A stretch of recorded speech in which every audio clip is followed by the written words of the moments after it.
नमस्कार विद्यार्थी मित्रांनो, डॉक्टर सुशील स्पॉटलाईट या आपल्या यूट्यूब चॅनलवर तुमचं सर्वांचं स्वागत आहे. या लेक्चरमध्ये आपण व्हायसरॉय ऑफ इंडिया त्यातले Lord reading, Lord Irwin and Lord Willingdon बघणार आहोत. सो या सिरीजमधलं हे चौथं लेक्चर आहे. आधुनिक भारताच्या इतिहासातला महत्त्वाचा एक घटक बघतोय आपण.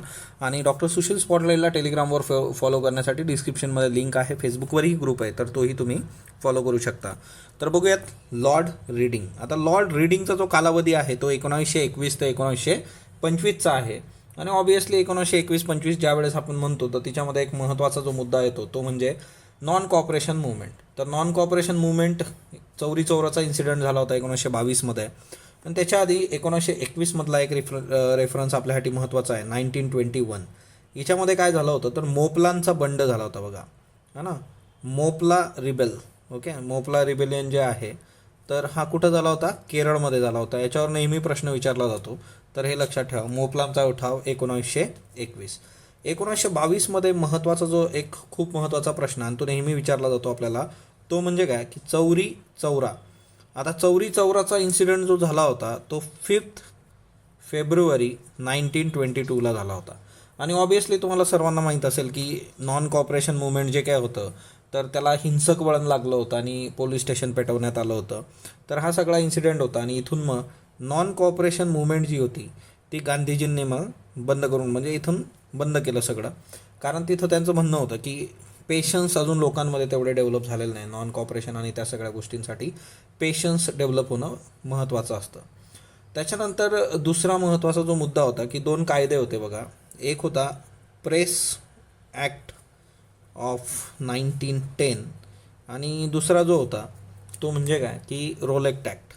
तर हे दोन्ही जे कायदे होते तर हे कायदे रिपील करण्यात आले होते या काळामध्ये. तर ते एक लक्षात ठेवा. रोलेक्ट ॲक्ट 1919, है ना. म्हणजे हे जे प्रेस ऑफ इंडिया 1910, रोलेक्ट ॲक्ट हे रिपील करण्यात आले. कारण याच्यामुळे जे काही सगळा प्रॉब्लेम क्रिएट झाला होता त्या सगळ्या गोष्टी क्लिअर करा. प्रेस ॲक्ट 1910, परत तिच्यामध्ये प्रेसवरचे रिस्ट्रिक्शन्स आणि त्या सगळ्या गोष्टी. तर लॉर्ड रीडिंगच्या काळामध्ये हे सगळे कायदे रोलेक्ट ॲक्ट आणि प्रेस इंडिया ॲक्ट रिपील झालेत. पुढचा जो महत्त्वाचा मुद्दा याच्यामध्ये आहे तो म्हणजे काय की स्वराज पार्टीची स्थापना पण याच काळात झाली बघा. सो स्वराज पार्टी जी होती, स्वराज खिलाफत असं ॲक्च्युली नाव आहे, पण ते सर्वदूर आपण शॉर्टमध्ये स्वराज पार्टी असं म्हणतो, 1923मध्ये. आणि याच्यात एक्सटेन्शन जर तुम्ही बघितलं तर याच्यामधूनच मग नंतर 22 ऑगस्ट 1925 तर विठ्ठलभाई पटेल जे होते, VJ पटेल, तर हे निवडून आलेत first Indian president of legislative assembly. तर हे खूप महत्त्वाचं आहे. आणि हे नेहमीच विचारलं जातं आपल्याला, हा जो प्रश्न आहे तो की हे पहिले प्रेसिडेंट होते लेजिस्लेटिव्ह असेंब्लीचे. तर हा एक खूप महत्त्वाचा मुद्दा आहे. कारण हे स्वराज पार्टीचा बेसच तो होता की निवडून जायचं आणि तिथं प्रश्न उभे करायचे. आणि स्वराज पार्टीने जे होतं की 1919चा जो कायदा आहे मॉन्टेग्यू चेम्सफोर्डचा, त्याच्यावर बरेच प्रश्न उभे केले होते. नंतर मग ते सायमन कमिशन आलं होतं. तर तिच्यामध्ये हा सगळा रोल खूप मोठा होता. त्याच्यानंतर सिव्हिल सर्व्हिसचे काही रेफरन्सेस आहेत बघा इथं की 1924मध्ये ली कमिशन स्थापन झालं होतं. ली कमिशन जे आहे ते सिव्हिल सर्व्हिस संबंधीचं आहे. तर हे एक लक्षात ठेवा. ह्या सगळ्या सिरीजमध्ये आपण खूप कमिट्या बघितलेल्या आहेत आणि त्या आपल्यासाठी खूप महत्त्वाच्या आहे. सो ली कमिशन जे होतं ते सिव्हिल सर्व्हिससाठीचं होतं आणि त्यांनी रिपोर्ट सबमिट केला होता. त्याच्यानंतरच दुसरी महत्त्वाची गोष्ट जी झाली होती की ICSच्या ज्या एक्झाम होत्या त्या ICSच्या एक्झाम सायमल्टेनियसली इंग्लंड ॲज वेल ॲज इंडिया या दोन्ही ठिकाणी झाल्या पाहिजेत असा एक मुद्दा होता. आणि 1923मध्ये हे झालं होतं सगळं. आणि तिच्यामधून मग ली कमिशन आणि तो सगळा मुद्दा पुढं आला होता. त्याच्यानंतर दुसरी महत्त्वाची एक कमिटी होती बघा, जी कमिटी जून 1925मध्ये आली होती. जून 1925मध्ये आलेली जी कमिटी आहे तर त्याला म्हटलं होतं की स्किन कमिटी, ओके. आता ही स्किन कमिटी, ओके, तर याच्यामध्ये जी महत्त्वाची गोष्ट आहे की या स्किनला काय म्हटलं जातं, म्हणजे याची 2 नावं आहेत अधिकाऱ्याची, इंडियन सँडस्ट, ओके. तर हेही नाव आहे इंडियन सँडस्ट स्किन. आता ही कशासाठीची होती की याचा सरळ उद्देश एकदम सिम्पल होता, employment of Indians in army, okay. म्हणजे भारतीय लोकांना आर्मीमध्ये जॉब द्यायचे. तर हा एक सिम्पल मुद्दा आहे, employment of Indians in army. तर या कमिटीचा हा उद्देश होता. तर ही एक कमिटी लक्षात ठेवा, स्किन किंवा इंडियन स्टँडर्ड कमिटी, जून 1925. तर हेही आपल्यासाठी महत्त्वाचं आहे. जेवढ्या कमिट्या आणि जे रेफरन्सेस येत आहेत ते आपल्याला लक्षात ठेवणं भाग आहे याच्यातलं.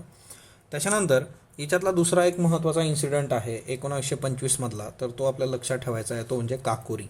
है ना, काकोरीचा जो इन्सिडेंट झाला होता, है ना, ट्रेन जी काही लुटली गेली होती, ट्रेन डकेती, तर तो एक इन्सिडेंट 1925चा याच काळातला लॉर्ड रिडिंगचा लक्षात ठेवा. त्याच्यानंतर RSS पण आहे 1925. तर हे काही बेसिक आहेत. त्याच्यानंतर याच काळामध्ये म्हणजे रिडिंगनी ॲबॉलिशन ऑफ कॉटन एक्साईज है ना, कॉटनवर जे काय कर होते म्हणजे कापसावरचे कर जे होते ते ॲबॉलिश केले होते. तर हे काही बेसिक गोष्टी होत्या लॉर्ड रिडिंगबद्दलच्या. याच्यानंतर आपला जो पुढचा कॅन्डिडेट आहे तो म्हणजे लॉर्ड इर्विन.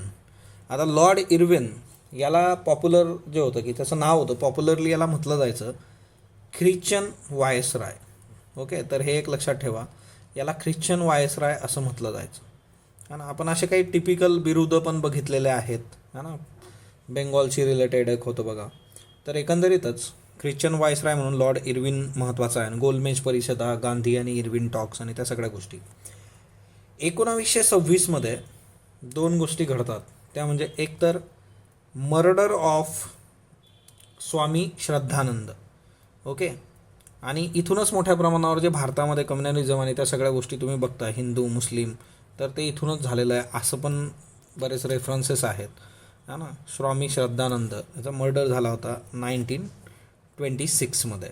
तर हा एक इन्सिडेंट 1926चा. 1926चा दुसरा एक जो रेफरन्स आहे आपला तो म्हणजे काय की Indian school of mines. Okay, Indian school of mines Dhanbad जे आहे. Okay, at Dhanbad. गँग ऑफ वासेपूर तुम्ही बघितलं असेल बघा, तेच धनबाद आहे. Indian school of mines Dhanbad. तर धनबाद आणि ते सगळं जे आहे ते पॉल्युशनच्या याच्यामध्ये पण सध्या न्यूजमध्ये आहे. त्याच्यानंतर सायमन कमिशन आलं होतं बघा नोव्हेंबर 1927 सायमन कमिशन आलं होतं. तर तेही एक महत्त्वाचं आहे आपल्याकरता. आणि तुम्हाला का आलं होतं ते मी सांगितलं की 1919चा कायदा, स्वराज पार्टी, आणि त्या हे 10 वर्षांनी येणार होतं ॲक्च्युली. म्हणजे एक्सपेक्टेड 1929मध्ये होतं, पण ते 2 वर्ष आधीच येऊन गेलं होतं. सो नोव्हेंबर 1929 सायमन कमिशन आलं होतं. त्याच्यानंतर दुसरं महत्त्वाचं होतं 1929मध्येच रॉयल कमिशन ऑन ॲग्रिकल्चर आलं होतं बघा, रॉयल कमिशन. आता हे रॉयल कमिशन कशासंबंधी होतं, ॲग्रिकल्चर, शेतीसंबंधी होतं. तर हा पण एक रेफरन्स तुम्ही लक्षात ठेवा. त्याच्यानंतर 1927मध्ये दुसरा एक महत्त्वाचा मुद्दा आहे 1927चा, तो म्हणजे नेहरू रिपोर्ट. म्हणजे एकंदरीतच जे काही चॅलेंज मिळालं होतं बर्केनहॅट की तुम्ही कॉन्स्टिट्यूशन बनवू शकता का. सो नेहरू रिपोर्ट जो आहे, मोतीलाल नेहरू, जवाहरलाल नेहरू नाहीत, आणि यालाच रिस्पॉन्स म्हणून 14 पॉईंट्स जे आहेत जिन्ना यांचे, तर नेहरू रिपोर्टला है ना अपोज म्हणून की आम्हाला मुस्लिमांसाठी जास्तीच्या सवलती पाहिजेत म्हणून जिन्नांनी 14 पॉईंट प्रोग्राम दिला होता 1929मध्ये. ओके, सो नेहरू रिपोर्टच्या नंतर जिन्नांचा 14 पॉईंट प्रोग्राम आहे. त्याच्यानंतर दुसरं जे महत्त्वाचं होतं की 1927मध्ये दुसरा एक महत्त्वाचा मुद्दा जो होता तो म्हणजे की हर्बर्ट बटलरचं कमिशन आलं होतं बघा. म्हणजे याला बटलर कमिशन असं पण म्हटलं जातं. है ना, मी तुम्हाला पूर्ण त्याचं नावच सांगितलं, हर्बर्ट बटलर. आता याला बटलर कमिशन असं म्हटलं जातं. आणि हे बटलर कमिशन जे आहे हे कशासाठी होतं, तर हे इंडियन स्टेट्स कमिशन होतं. ओके, म्हणजे एकंदरच भारतातले जे राज्य आणि त्या सगळ्या गोष्टी त्यांचे संबंध. So it is all about Indian स्टेट्सचं कमिशन आहे बटलर कमिशन. तर हे पण खूप महत्त्वाचं आहे. आणि हिच्यामध्ये जे होतं की बटलर कमिशननी सांगितलं होतं काय की सेंट्रल गव्हर्नमेंट आणि स्टेट्स यांच्यात रिलेशन चांगले पाहिजे. म्हणजे ज्याला आज तुम्ही फेडरलिझम नावाची गोष्ट म्हणता तर ती गोष्ट है ना रिलेशन प्रॉपर ठेवा. सो बटलर कमिशन एक आहे 1927. त्याच्यानंतर 1927मध्येच दुसरी एक कॉन्फरन्स झाली होती. ओके, 1927मध्ये. The name of conference was all India states people conference.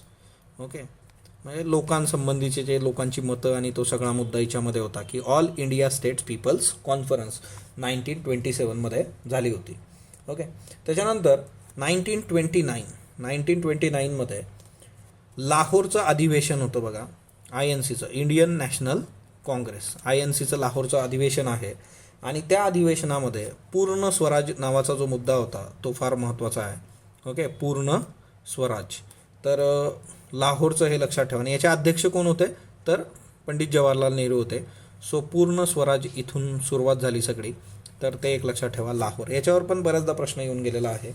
त्याच्यानंतर पुढचा जो मुद्दा होता तो म्हणजे काय की 1929मध्ये Imperial Council of Agriculture Research setup करण्यात आली. तर तो पण एक महत्त्वाचा मुद्दा आहे. Imperial Council of Agriculture Research म्हणजे शेती संबंधीचं संशोधन आणि त्याच्याकरता ही बॉडी होती, ही परिषद होती एक. ती पण 1929मध्ये स्थापन झाली होती. त्याच्यानंतर जी महत्त्वाची एक कमिटी होती ती 1929मध्ये चालली होती. तिचं नाव होतं हर्तोग कमिटी. ओके, थोड्या वेळापूर्वी आपण बटलर बघितले बघा. याच काळामध्ये दुसरी एक आली होती, तिचं नाव आहे हर्तोग कमिटी. आता ही हर्तोग कमिटी कशासाठी होती? एज्युकेशन. ओके, एज्युकेशनचा ब्रिटिश याच्यामध्ये प्रोग्रेस कशा पद्धतीने झाली पाहिजे, ब्रिटिश इंडियामध्ये एज्युकेशनची प्रोग्रेस जी आहे त्याच्याकरता ही कमिटी होती. सो हर्तोग कमिटी ही शिक्षणाशी संबंधित आहे, तेवढं एक लक्षात ठेवा. आणि या ज्या कमिट्या वगैरे आहेत ह्या विचारल्या जातात आणि ह्या नीट लक्षात ठेवायच्या, ह्या खूप महत्त्वाच्या आहेत. त्याच्यानंतर पुढचा जो मुद्दा होता याच्यातला तो होता 31 ऑक्टोबर 1929. 31 ऑक्टोबर 1929 जे होतं की लॉर्ड इर्विननी एक गोष्ट अनाऊन्स केली होती की भारताला जे आहे ना की ब्रिटिश पॉलिसी अशी असणार आहे की भारताला डोमिनियन स्टेटस आम्ही देऊ. तर ही जी घोषणा होती ती करण्यात आली होती. So dominion status of India. Okay, status by India. तर हा एक महत्त्वाचा मुद्दा होता. आणि दुसरी महत्त्वाची गोष्ट की यालाच मग काय म्हटलं गेलेलं आहे की जे MCQला विचारलं जातं तुम्हाला, it is known as a Deepavali declaration. Okay, Deepavali declaration, आपली जी दिवाळी असते. सो हे एक लक्षात ठेवायचं की लॉर्ड इर्विननी 31 ऑक्टोबर 1929ला जी घोषणा केली होती की ब्रिटिश पॉलिसी जी आहे की भारताला डोमिनियन स्टेटस द्यायचं, तर त्यासंबंधीची जी घोषणा आहे त्याला दीपावली डिक्लेरेशन म्हटलं जातं. तर हा खूप महत्त्वाचा मुद्दा आहे. त्याच्यानंतर पुढचा मुद्दा जो आहे याच्यातला तो म्हणजे काय की 12 मार्च. 12 मार्चला काय झालं होतं? 12 मार्च 1930, 12 मार्च 1930 गांधीजींनी दांडी यात्रेला सुरुवात केली. ओके, सो दांडी यात्रा सुरू झाली by Gandhiji. So at Gandhiji. आणि दुसरा मुद्दा जो होता की या सगळ्या याच्यामध्ये पहिली राऊंड टेबल कॉन्फरन्स जी होती तिच्यामध्ये भारताने भाग घेतला नव्हता. इंडियन नॅशनल काँग्रेसने भाग घेतलेला नव्हता. आणि ती जी होती की म्हणजे 1931पर्यंत झाली होती, ती डिसेंबर 30 to 31. आणि त्याच्यानंतर मग 1931मध्ये महत्त्वाची गोष्ट घडते ती म्हणजे काय, Gandhi Irwin pact. Okay, Gandhi Irwin pact. या गांधी इर्विन पॅक्टचं वैशिष्ट्य असं होतं की भारत आणि ब्रिटिश म्हणजे भारतीय लोक, इंडियन नॅशनल काँग्रेस, ब्रिटिश हे एकाच प्रतलावर येऊन बोलत होते. हा एक मुद्दा होता आणि म्हणून गांधीजी याच्यासाठी अनुकूल होते. मग याच्यामध्ये बऱ्याचशा डिमॅन्ड होत्या बघा की पॉलिटिकल प्रिझनरला सोडून देणं वगैरे वगैरे. तर त्या तुम्ही वाचू शकता पुस्तकातून. Gandhi Irwin pact. आणि याचंच फलित काय होतं की गांधीजी ॲग्री झाले की सेकंड राऊंड टेबल कॉन्फरन्स जी आहे तिच्यामध्ये INC सहभागी होणार. परत तिसऱ्या याच्यात ते डिक्लाईन झालं होतं कारण जी चर्चा झाली तिच्यातून हाताला काही लागलेलं नव्हतं. सो पुढची जी व्यक्ती आहे आपली ती आहे लॉर्ड विलिंग्डन. 1931 ते 1936. लॉर्ड विलिंग्डनच्या काळामध्ये सगळ्यात महत्त्वाची गोष्ट जी आहे की 1 डिसेंबर 1931 रॅमसे मॅकडॉनल्ड जे होते ना, या काळातले जे PM आहेत ब्रिटनचे, त्या व्यक्तीचं नाव आहे रॅमसे मॅकडॉनल्ड. आणि या दिवशी एक महत्त्वाची घोषणा झाली होती 1 डिसेंबर 1931ला. ती घोषणा होती की नॉर्थ वेस्ट फ्रंटियर प्रोव्हिन्स बनवायचा. खान अब्दुल गफार खान जे होते बघा ते इथले, तर ते बनवलं गेलं होतं, त्याच्यासाठी कॉन्स्टिट्यूट केला गेला होता हा ना. आणि ह्याच्यामध्ये गव्हर्नरचं प्रोव्हिन्स बनवलं गेलं होतं की actually north west frontier, governor's province आणि सिंध वेगळा झाला होता. म्हणजे दोन महत्त्वाच्या गोष्टी होत्या की एक गव्हर्नर्स प्रोव्हिन्स, गव्हर्नरचा प्रांत, आणि सिंध प्रांत. ओके, सो अशा दोन गोष्टी होत्या की कॉन्स्टिट्यूट केलं गेलं होतं नॉर्थ वेस्ट फ्रंटियर प्रोव्हिन्स. नंतर पुढचा जो मुद्दा आहे तो म्हणजे काय की सेकंड राऊंड टेबल कॉन्फरन्स. मी तुम्हाला सांगितलं मागच्या याच्यामध्ये की सेकंड राऊंड टेबल कॉन्फरन्स हिच्यामध्ये गांधीजी सहभागी झाले होते इंडियन नॅशनल काँग्रेसतर्फे. तर हा एक महत्त्वाचा मुद्दा होता. त्याच्यानंतर रामसे मॅकडॉनल्डनी काय केलं होतं याच काळात, मग नंतर कम्युनल अवॉर्ड डिक्लेअर केलं. कम्युनल अवॉर्डमध्ये काय होतं की जे काही शेड्यूल कास्ट होतं की ज्याच्यासाठी हा ना की रिझर्व जसे इंडिपेंडंट हे होते आधीचे स्वतंत्र मतदारसंघ तसं दिलं होतं. आणि याच्यासाठी मग गांधीजींनी एरवाडाचं जे प्रिझन आहे आपलं, एरवाडा जेल जी आहे, तर त्या एरवाडा जेलमध्ये उपोषण करायला सुरुवात केली, हंगर स्ट्राईक. आणि मग त्याच्यानंतर तुम्हाला माहिती आहे काय होतं, तर पुणे पॅक्ट झाला होता. ओके, सो तो एक महत्त्वाचा मुद्दा आहे इथं. त्याच्यानंतर 1934चा जर तुम्ही विचार केला, 1934मध्ये काँग्रेस सोशलिस्ट पार्टी आली होती बघा.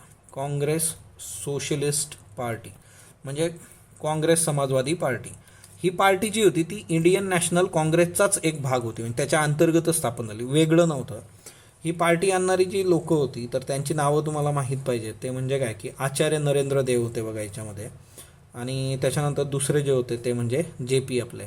ओके, सो आचार्य नरेंद्र देव आणि दुसरे जे आहेत JP, है ना, जयप्रकाश नारायण. याच काळामध्ये गव्हर्नमेंट ऑफ इंडिया ॲक्ट आला होता 1931चा. त्याच्यानंतर 1935चा. 1935मध्ये दुसरी कुठली गोष्ट झाली तर बर्मा जे होतं, म्हणजे आता तर तुम्ही म्यानमार आणि त्या सगळ्या गोष्टी, तर हे सेपरेट झालं इंडियापासून. Burma separated from India. So Burma 1935मध्ये सेपरेट झाला आहे. क्रोनॉलॉजीसाठी लक्षात ठेवा. आणि 1936मध्ये महत्त्वाची जी गोष्ट आहे ती म्हणजे काय की ऑल इंडिया किसान सभा. ओके, सो ऑल इंडिया किसान सभेची स्थापना झाली 1936ला. आणि याचे अध्यक्ष कोण होते ते मला कमेंट बॉक्समध्ये सांगा. सो हे आपले आजचे महत्त्वाचे 3 व्हाईसरॉय होते. अशाच पद्धतीने आता एक शेवटचं लेक्चर उद्या आपण करूयात, म्हणजे आपली ही सिरीज संपेल. तर स्पॉटलाईट्स बरोबर जोडलेला, स्पॉटलाईटला लाईक करा, शेअर करा आणि सबस्क्राईब करा. धन्यवाद विद्यार्थी मित्रांनो.